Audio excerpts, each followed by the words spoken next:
Hello, my name is Kristine Robak, and I've been working in the energy industry for 30 years, and I've been selling electricity for 22 of those years.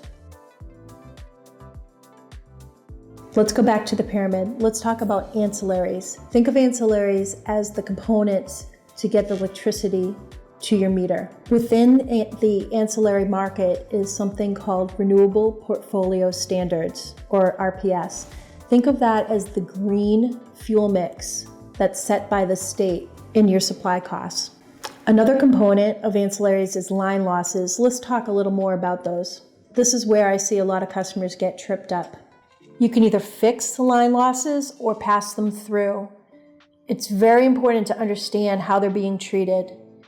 If one supplier is passing them through and grossing up your volumes, that's not apples to apples from fixing your line losses and including them in that fixed price. So it's very important to understand how they're being handled because one supplier may look like the low price but be passing through the line losses, and another may be including it.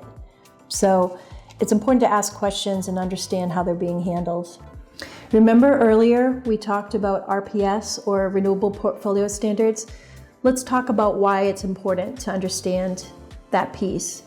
I see a lot of new buyers get very tripped up on what's included and what isn't included in their price for RPS. RPS, remember, is the green portion or the fuel mix that's required, and it's set by the state.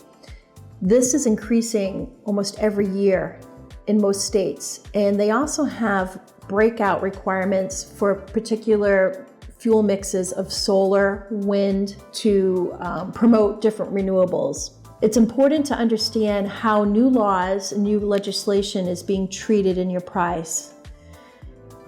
Understand which laws are set, what the requirement is, and how it's being treated in your price, if it's passed through, if there are change in law adjustments that will be made, so that when you're shopping, you're looking at apples to apples.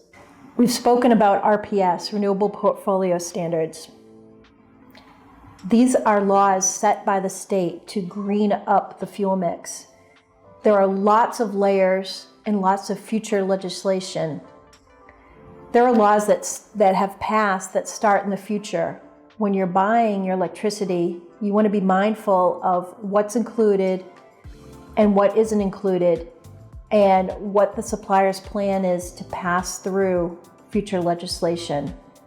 Ask questions, make sure you understand all those components for each state, because they really vary from $2 a megawatt hour to $25 a megawatt hour. So it's very important to understand the various requirements.